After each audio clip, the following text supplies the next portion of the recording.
Isang nakare-relax na pasyalan ang dinaray ng mga bakasyonista sa Nueva Vizcaya. Dito pwedeng maranasang manirahan sa gitna ng kagubatan at tumira sa tradisyonal na bahay ng mga Ifugao. Balita hatid ni Julius Segovia. Para maiba naman ang summer vacation ng pamilya, pwedeng subukan ng ecotourism adventure sa Diadi, Nueva Vizcaya. Ang luntiang tanawin at sariwang hangin sa Paraiso Tribu Vizcayano.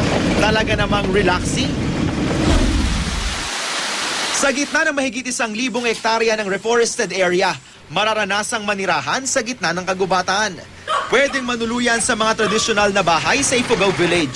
Pero may mga air-conditioned cottage din.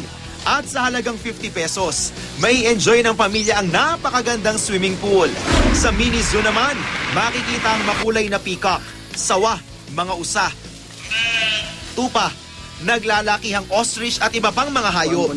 Pwede ring mag-horseback riding at mountain trailing. 2 kilometers. Ito na yung maraming obstacles. Julio Segovia, GMA News.